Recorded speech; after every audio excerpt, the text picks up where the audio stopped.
Talking to oneself is a habit everyone indulges in. We could no more stop talking to ourselves than we could stop eating and drinking. All that we can do is control the nature and the direction of our inner conversations. Most of us are totally unaware of the fact that our inner conversations are the causes of the circumstances of our life. We are told that as a man thinketh in his heart, so is he. But do we know that man's thinking follows the tracks laid down in his own inner conversations? To turn the tracks to which he is tied in the direction in which he wants to go, he must put off his former conversation, which is called in the Bible the old man, and be renewed in the spirit of his mind. Speech is the image of mind. Therefore, to change his mind, he must first change his speech. By speech is meant those mental conversations we carry on with ourselves.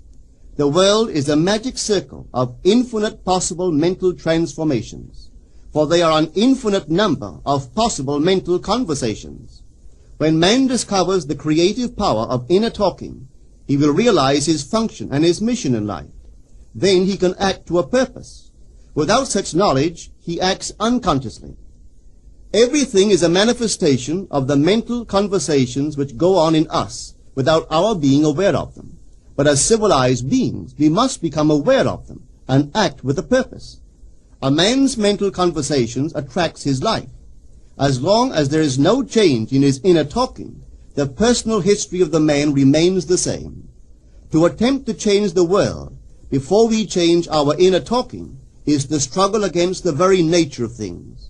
Man can go round and round in the same circle of disappointments and misfortunes, not seeing them as caused by his own negative inner talking, but as caused by others.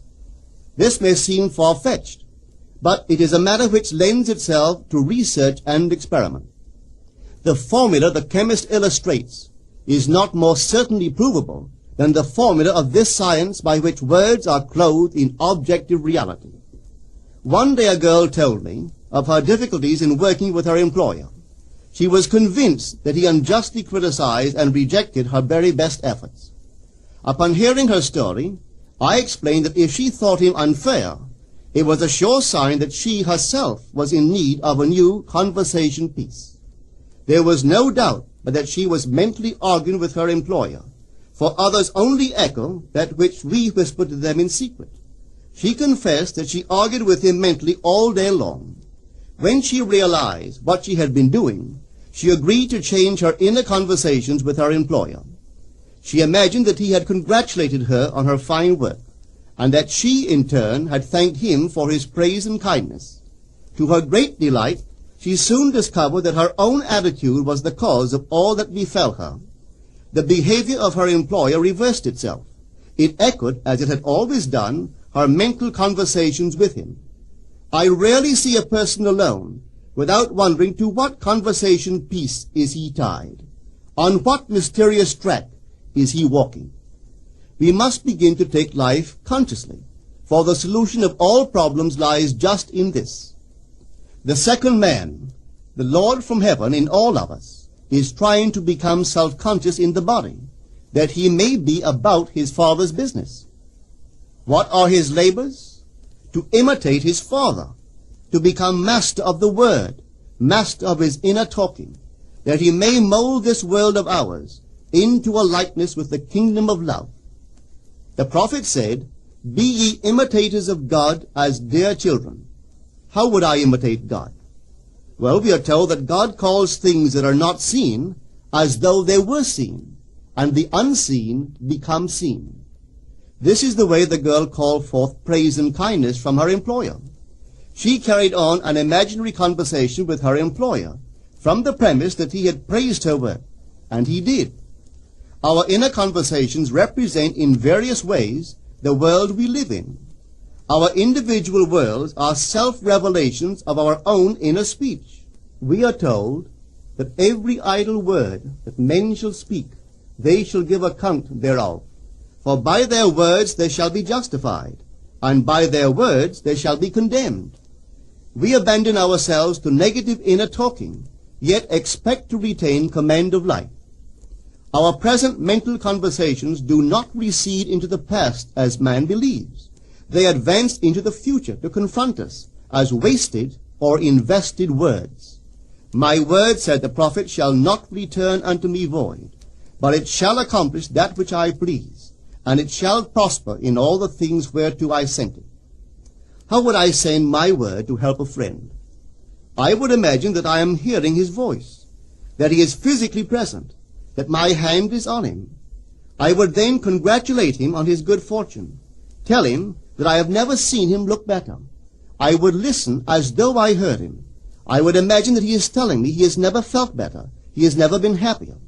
And I would know that in this loving, knowing communion with another, a communion populous with loving thoughts and feelings, that my word was sent, and it shall not return unto me void, but it shall prosper in the thing whereto I sent it. Now is the accepted time. Now is the day of salvation. It is only what is done now that counts, even though its effects may not be visible until tomorrow. We call not aloud, but by an inner effort of intense attention. To listen attentively, as though you heard, is to create. The events and relationships of life are your word made visible. Most of us rob others of their willingness and their ability to be kind and generous by our fixed attitudes towards them. Our attitudes unfold within us in the form of mental conversations. Inner talking from premises of fulfilled desire is the way to consciously create circumstances. Our inner conversations are perpetually outpictured all round us in happenings. Therefore, what we desire to see and hear without, we must see and hear within, for the whole manifested world goes to show us what use we have made of the word. If you practice this art of controlled inner speaking, you too will know what a thrill it is to be able to say, and now I have told you before it come to pass, that when it is come to pass, ye might believe.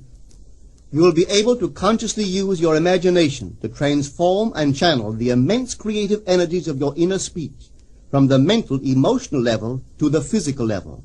And I do not know what limits, if any, there are to such a process.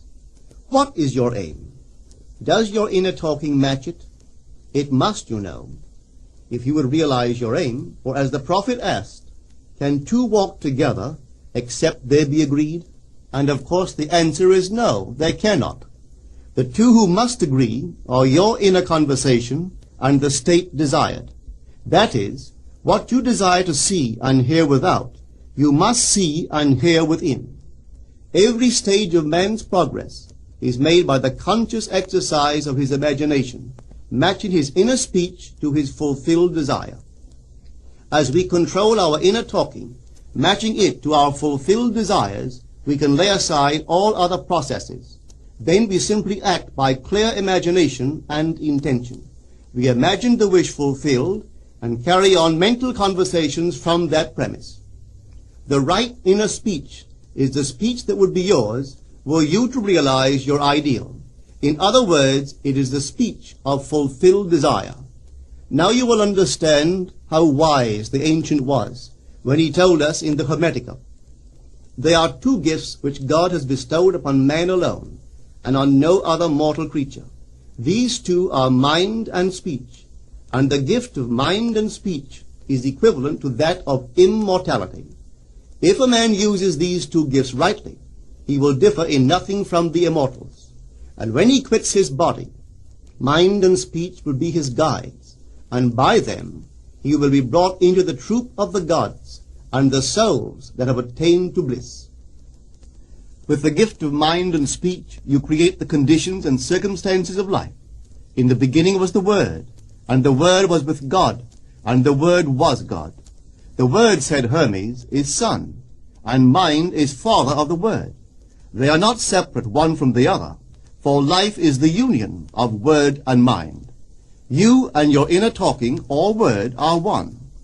If your mind is one with your inner conversation, then to be transformed in mind is to be transformed in conversation.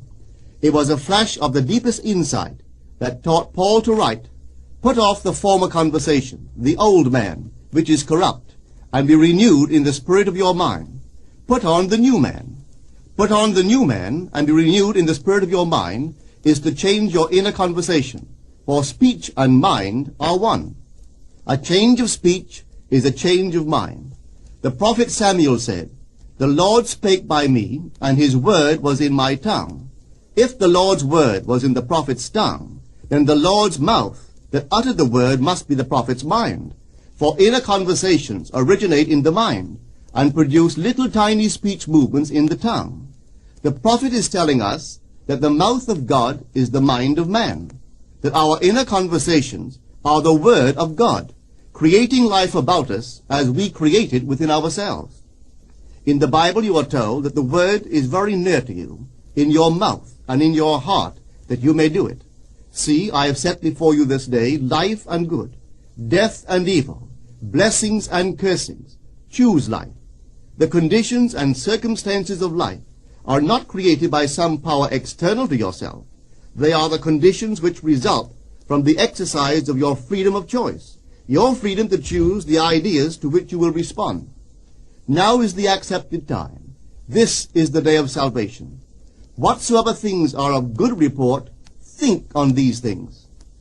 For your future will be formed by the word of God, which is your present inner talking. You create your future by your inner conversations. The worlds were framed by the word of God, that is, your inner talking. See yonder fields? The sesamum was sesamum, the corn was corn, the silence and the darkness knew. So is a man's fate born. For ends run true to origins. If you would reap success, you must plant success. The idea in your mind which starts the whole process going is the idea which you accept as true. This is a very important point to grasp, for truth depends upon the intensity of imagination, not upon facts. When the girl imagined that her employer was unfair, his behavior confirmed her imagination. When she changed her assumption of him, his behavior reflected the change, proving that an assumption, though false, if persisted in, will harden into fact. The mind always behaves according to the assumption with which it starts. Therefore, to experience success, we must assume that we are successful. We must live wholly on the level of the imagination itself, and it must be consciously and deliberately undertaken. It does not matter if, at the present moment, external facts deny the truth of your assumption. If you persist in your assumption, it will become a fact. Signs follow. They do not precede. To assume a new concept of yourself is to that extent to change your inner talking or word of God, and is therefore putting on the new man. Our inner talking, though unheard by others, is more productive of future conditions than all the audible promises and threats of men.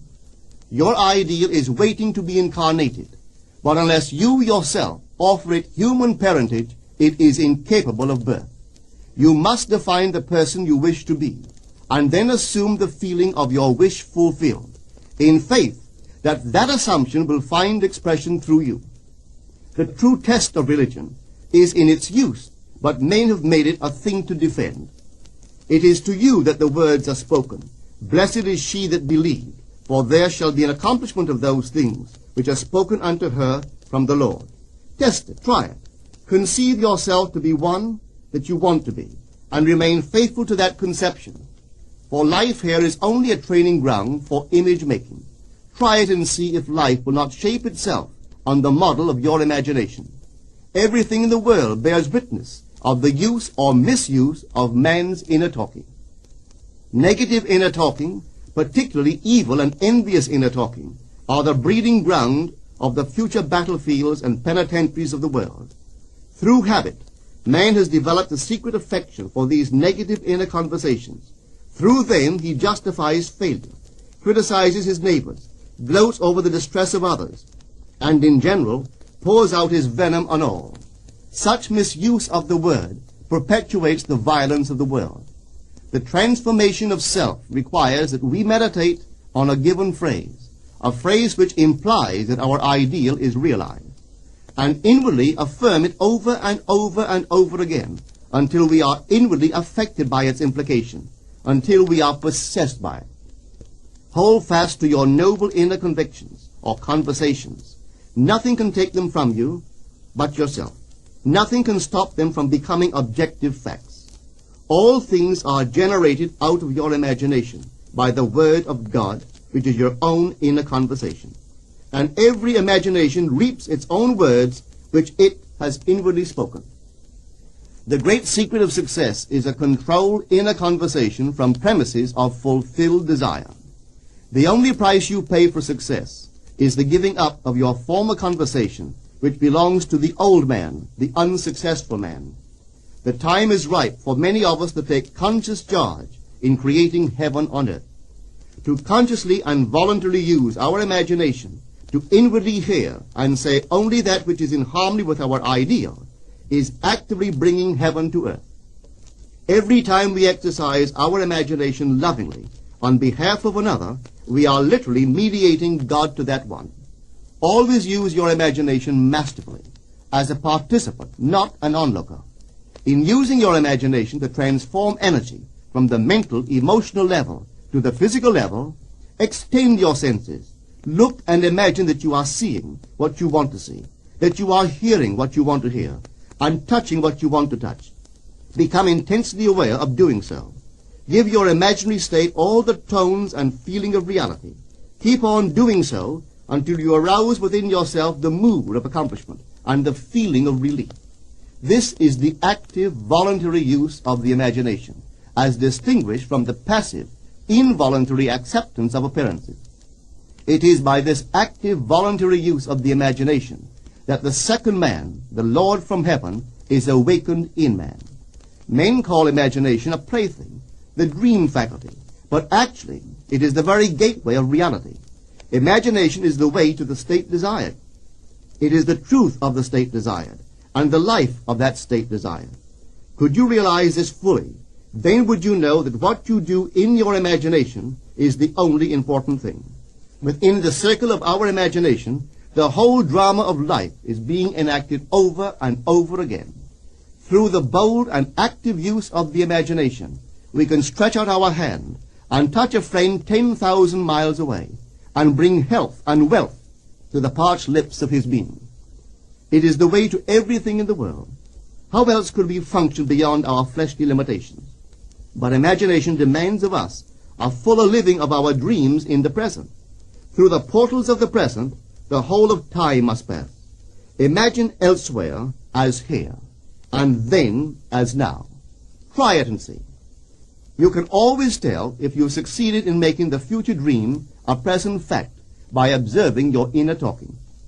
If you are inwardly saying what you would audibly say, were you physically present and physically moving about in that place, then you have succeeded.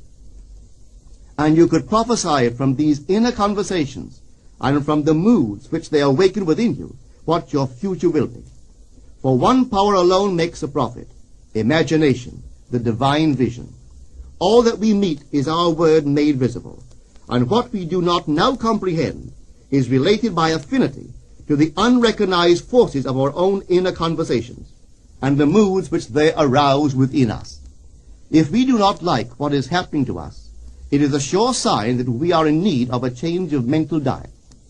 For man, we are told, lives not by bread alone, but by every word that proceeds from the mouth of God. And having discovered the mouth of God to be the mind of man, a mind which lives on words or inner talking, we should feed into our minds only loving, noble thoughts. For with words or inner talking we build our world. Let love's lordly hand raise your hunger and thirst to all that is noble and of good report, and let your mind starve ere you raise your hand to a cup love did not fill, or a bowl love did not bless, that you may never again have to say, "What have I said? What have I done?" O all-powerful human word.